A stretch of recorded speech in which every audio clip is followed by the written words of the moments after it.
Try what? Make sure I don't bump. Is that anything on? First things first.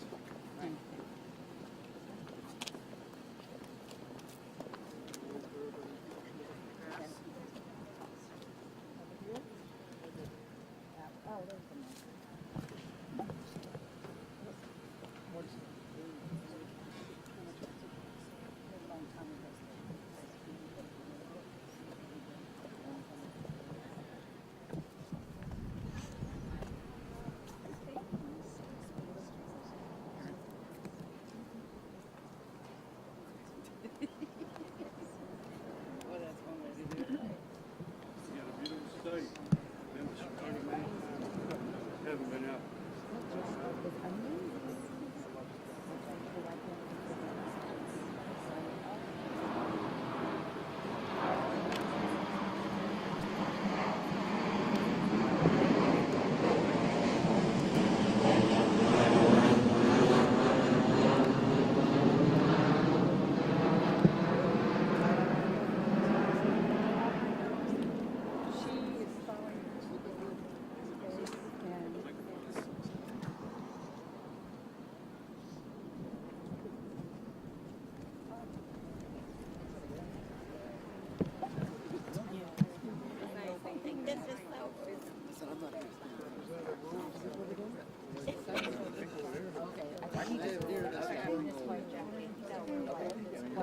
He was waiting for us. Where do you want me?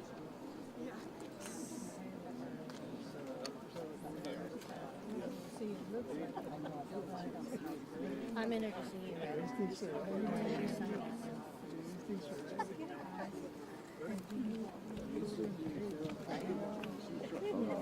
It'd be nice if one. Just try not to block him. We're going to walk over to the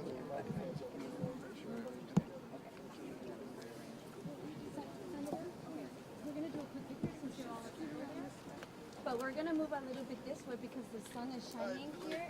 Let's do the picture. Afterwards? Okay, let's do that then. Okay, and then some of the- Pictures take all day. Yeah. I just wanna make sure we have the correct pronunciation.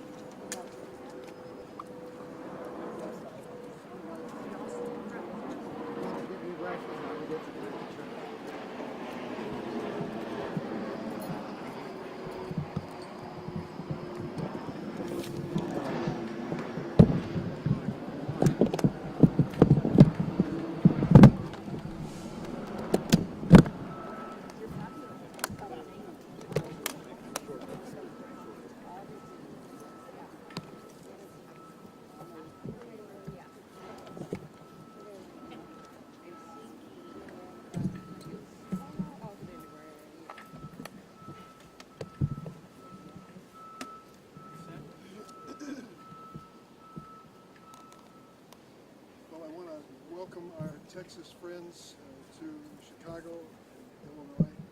I think we understand why they're here. This is not a vacation for them. This is a very important assignment to tackle an issue which affects the whole country. It isn't just a Texas issue. This is an American issue. An issue as to whether or not there'll be due process and fairness in our politics.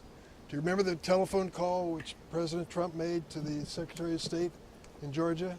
He said, I need you to find me 11,779 votes.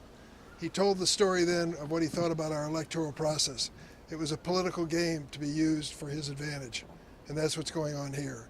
To think at this moment in time, the president is calling on Texas to create 5 new Republican seats is an outrage, that he would consider doing that in Texas or any place. But the bottom line is this, the reason he is doing it cannot be ignored. The big, beautiful budget, which passed in Congress with all Republican votes, was a plan by President Trump to change America in a way that America does not want to be changed. The public reaction, the polls across America are against President Trump's big, beautiful budget, particularly because of its impact on health care. We just lost a major hospital in Chicago yesterday. I'm afraid that more hospitals are on the chopping block. People know their health insurance premiums are going up. health insurance companies are leaving our state. Why? The big, beautiful budget has told them that they can't count on health care in the future. So this is not just a Texas issue over Texas procedure and Texas law.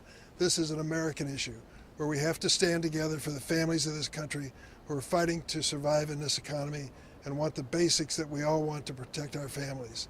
That's why I'm here. I'm here to welcome our friends from Texas and to tell them that their work, their gathering here in Illinois is not going unnoticed.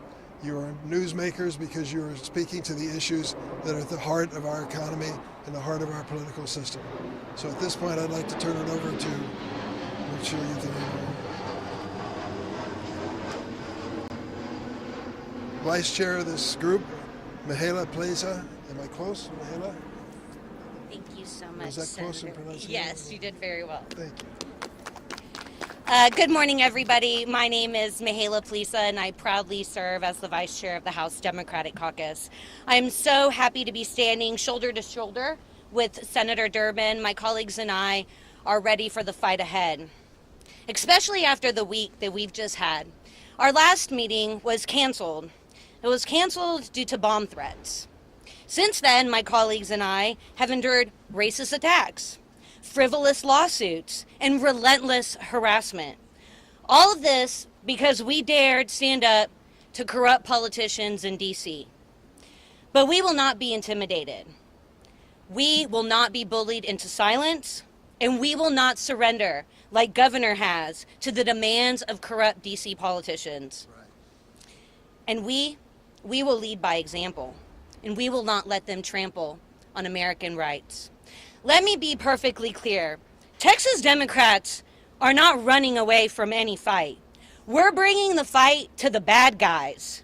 We don't back down when the stakes are high. We don't cave in when the pressure is on. We stand our ground because we know exactly what we're fighting for. And we don't take our marching orders from a man who thinks he's a king. We're fighting for working class Americans, for the people who get up before dawn and take their showers at night. We're putting them before us. They work the long hours and struggle to make the ends meet.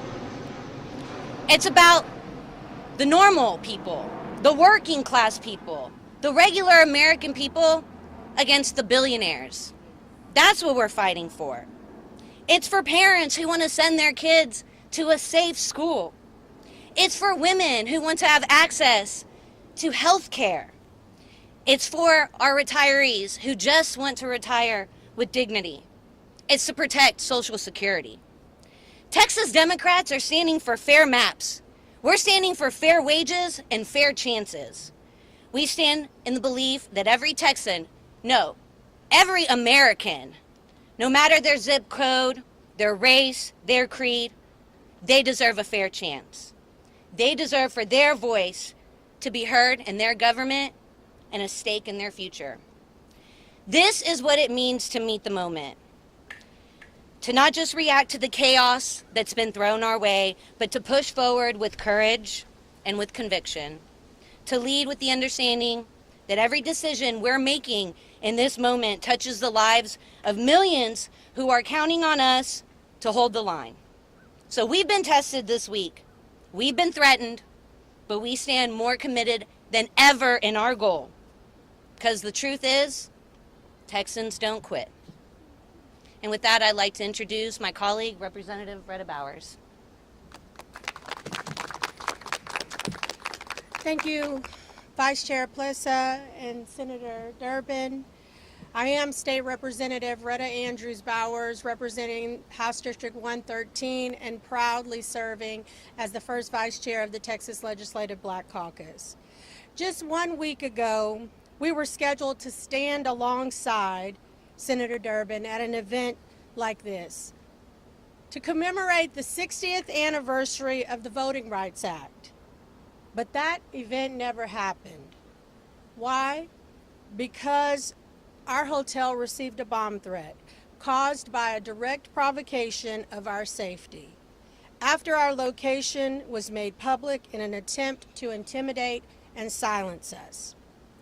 That night, after our building was deemed safe, my mind went straight to the four little girls, the four little black girls, Addie Mae Collins, Denise McNair, Carol Robertson, and Cynthia Wesley, killed one Sunday morning in the 1963 bombing of the 16th Street Baptist Church in Birmingham, Alabama. They were targeted because they were a part of a movement for justice. Their lives were stolen by the same kind of hate that fuels the threats we face today. The threats of intimidation that we face now as we fight this racist gerrymandering in Texas. And the very same tactics used against black and brown Americans who fought for the Voting Rights Act 60 years ago. Their fight is our fight. And just like the civil rights heroes of the past, no matter the cost, we are prepared to see it through to the end. Let's be clear. The same forces that tried to silence us in Texas are working overtime to roll back the voting rights all across the country. The protections guaranteed by the Voting Rights Act are under threat. And House Democrats, especially in Texas, are standing firm, fighting to defend every Texan's fundamental freedom to vote, and as my colleague said, every American's. It is now my honor to introduce someone who has stood shoulder to shoulder with us in this fight, and she's a relentless advocate for her community and for our democracy, my colleague, State Representative Josie Garcia. Thank you so much, Senator Durbin, for having us here. Thank you, Governor Pritzker and the state of Illinois for welcoming us as family. I'm Josie Garcia, State Representative of Texas House District 124, Lackland Air Force Base, SeaWorld side of far west San Antonio. I have the distinct honor of being the first and only woman veteran to serve in the Texas legislature.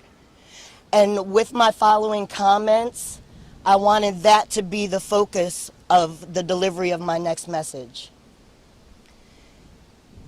As a combat veteran, I had the pleasure of serving as an advisor to the Iraqi military. As the wife of a Purple Heart combat veteran who was shot in combat with the Taliban, imagine my surprise when I find myself being hunted by my own state government. Imagine my surprise when I find hostile territory in my backyard in the hill country because of politics. Imagine my surprise when upholding the Constitution of this United States of America has what made me public enemy #1 in the state of Texas. I'm proud to represent Military City, USA, San Antonio, Texas. Texas is home to the largest population of veterans in this country. Of 150 members of the Texas House of Representatives, there are 7 of us who have ever worn uniform. So imagine my sense of dishonor when men who have never worn a uniform have zero idea of what it is to sacrifice your life to protect and defend.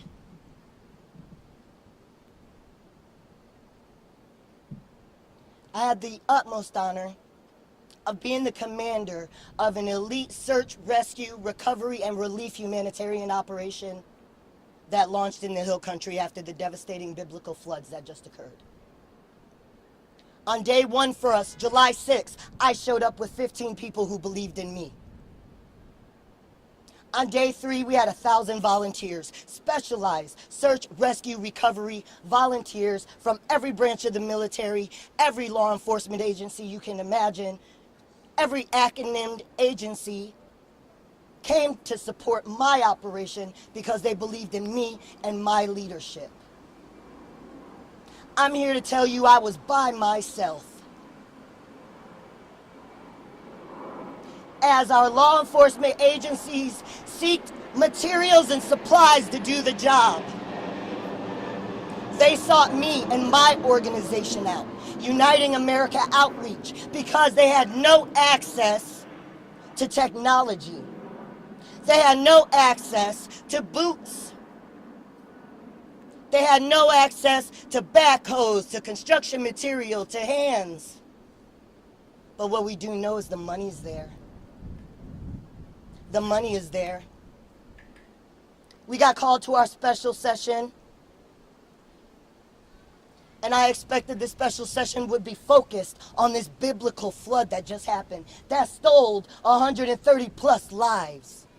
And rest assured, ladies and gentlemen, that number in the news is way off. Because if you know anything about the Guadalupe, during 4th of July, you have campers. You have teenagers who decide that they want to go out on their own and sleep on the riverbanks, camp out in their cars. The true number of people that are missing is unknown. I sat through 9 hearings as a member of the Select Redistricting Congressional Committee. 9 hearings I sat through as unanimously Texans of all backgrounds, Republican, Black, Democrat, Muslim, Christian, they all had the same unified message since the first time since 9/11. And that unified message is, why are we talking about an illegal, unconstitutional redistricting when there's people who don't have food in the hill country in our own backyard? Those pleas were ignored. And so for everybody that's asking why we are here, because we had no other choice. We tried to be diplomatic, we begged, we pleaded. If the families of dead children can't get the governor to write them a check, then who the hell are we? This is a call to action. To everybody who's watching right now and you can't believe what you're hearing, I'm a messenger. I've been in politics for 3 years. I'm not beholden to anything or anybody other than this Constitution and this United States. And what I tell you what's happening right now is criminal. None of us have committed a crime. Yet, we are public enemy number 1 to the FBI. When we know there's pedophiles walking freely amongst them. So any consequences that comes to us being here, we will gladly take. Because to defend and protect the Constitution, but most importantly, to defend and protect this nation, this is going to steamroll through the rest of the country, and we need all of you on board. Thank you so much. Please, we need you.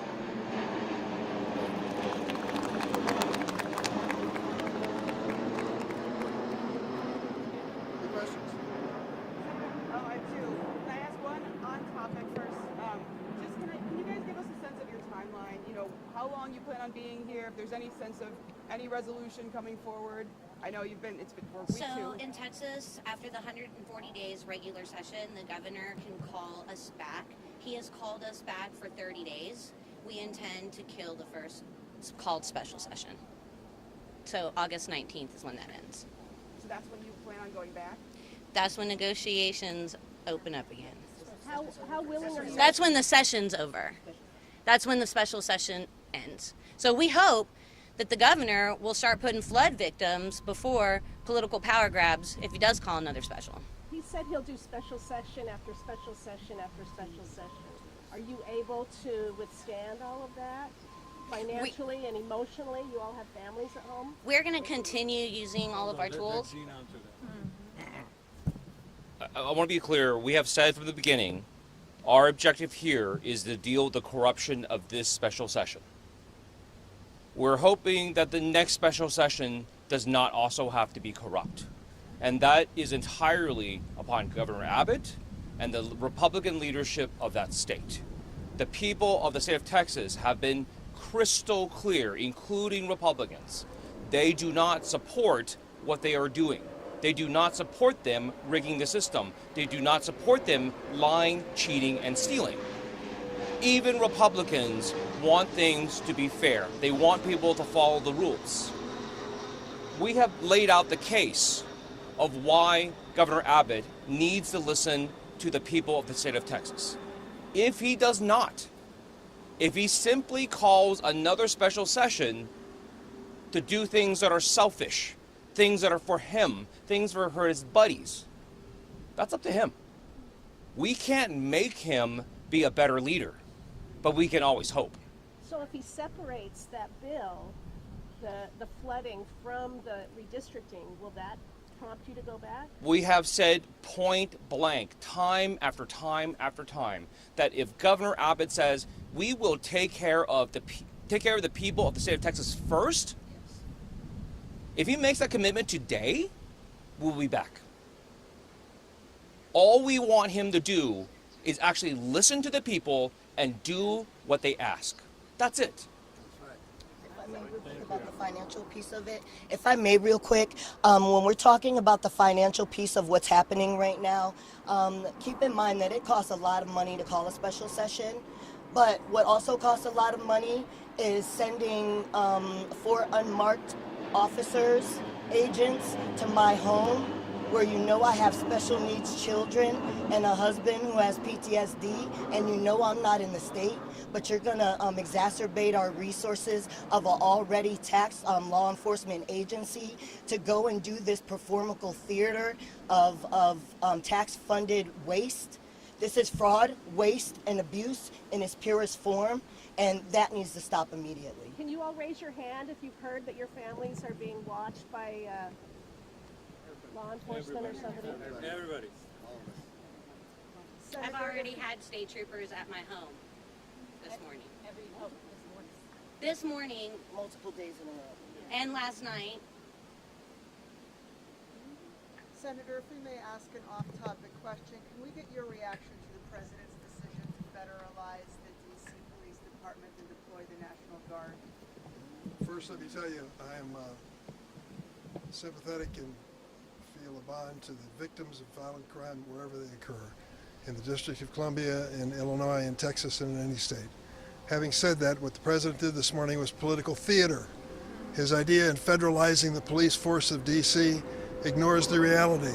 They are making dramatic progress in reducing violent crime in D.C. And so it's a typical move by this president to create chaos and uncertainty and to draw the attention from other issues like Jeffrey Epstein and his papers, draw the attention away from the concern of American families that health care is beyond their reach and the cost of living is beyond their reach. He's trying to change the subject. He won't be able to do that. Are you concerned Chicago will be next, especially given the deployment of the National Guard troops? I can't predict where this president will move next, but I will tell you, this is no way to solve the problem of violent crime. Is what he's doing legal? It is legal under the Home Rule Act. For 48 hours, he can federalize the D.C. police force. Then it can be extended another 30 days, and then it takes an act of Congress. He also vowed to end no cash bail in Chicago. Any reaction to that? He's rewriting laws in every state. He should focus on the laws he's responsible for. The big, beautiful budget, so to speak, is a bill that's devastating to the American economy, and the American people know it. He ought to address that. Can we have a discussion that what Trump is doing right now in terms of federalizing local police force, what Governor Abbott is doing using the state guard, what Ken Paxton and John Cornyn are doing, calling in the FBI, this is all together one piece. This is about the rise of authoritarianism in our country. This is about saying that we don't care what your local city wants. We don't care what your state wants. We don't care what you do that's good for your people. We're going to tell you what to do. And this is not just a blue state issue. This is going to come to red states just the same. Like Texas is a state that is violently proud of our independence, whether you're a Democrat or a Republican. And you're watching the leaders who in years past, no matter if the president was a Democrat or Republican, they say, we're going to do what we want, thank you. Now just casually bending the knee to them without even a second thought. This is happening across our country, and if we don't stop it, this is the end. If we don't stop this authoritarianism coming across, by the time we realize that we need to fight back, it may be too late. They may have everything under control. Any other questions? Can anybody talk about the Adams County lawsuit? Is that something, What is that? I'm not worried. I'm you're not not aware. worried about it? I'm not aware. That's the one, the Texas folks have gone to Adams County to say, we want these Texas Democrats, Adams County, Illinois. Oh, that's the Illinois suit with the. lawsuit. Yeah. It's frivolous. I mean, I apologize. They have filed so many frivolous lawsuits, we have lost track of them. I mean, like, as an attorney, it's real easy to respond to things that are sensible, right? It's real easy to say, hey, somebody sued you, you just file the response. But when the stuff they file is so bizarre, so wrong, like our attorneys are like, we don't even know where to start to say every single thing that they're doing is just illegal and wrong and unconstitutional. It's like they're saying that like the American people are just too dumb to know what we're doing. We'll fool them. But like any cursory look at everything they're filing, from the stuff in California to the stuff in Illinois, even the stuff in Texas, is nonsense. And like these are adults that we elected to govern us, and they're just treating our country and our system of government like it's a joke. They're just using it to play around with, batting it back and forth like a kitten. It's insane that these people are our leaders. Senator, to follow up on something I asked you before, President Trump apparently also said this morning, we have many cities that are bad. Look at Chicago. Given that, they've sort of made a target out of Chicago, are you concerned about essentially actions that could be taken here going forward? President Trump was hoping you would ask that question, and that's why he said Chicago. He always mentions Chicago in his litany of cities. What a coincidence that they all happen to be in blue states. That's where he focuses his political attention. I am concerned about crime, as I'm certain everyone here is. But the bottom line is chaos is not the answer. This sort of theater of the absurd in politics is not the answer. Federalizing the police force of America is not the answer. We need to work on programs that do work in communities like D.C. and Chicago. Okay? Thanks, everybody. Thank you.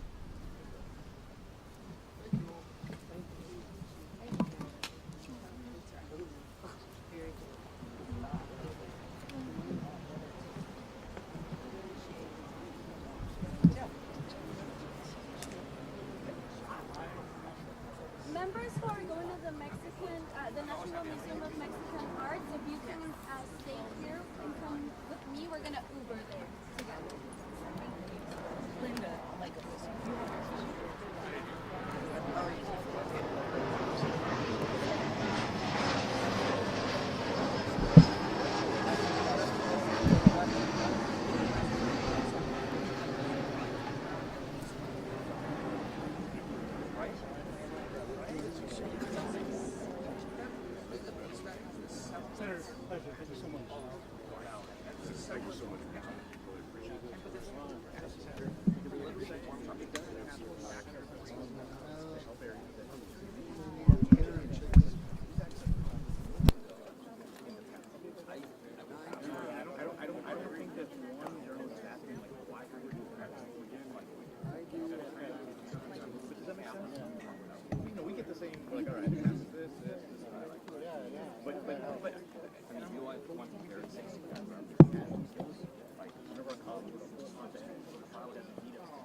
Are you gonna go do the mouth shot? No, I'm gonna go back. You're gonna pass it out right away.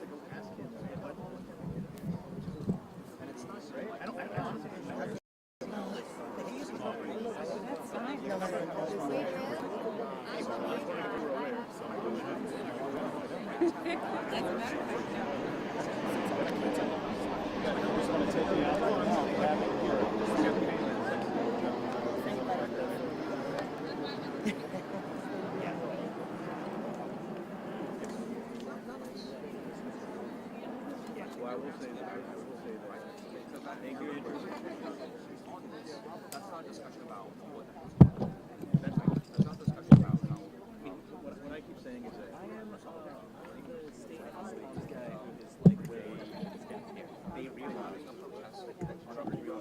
the state house like she was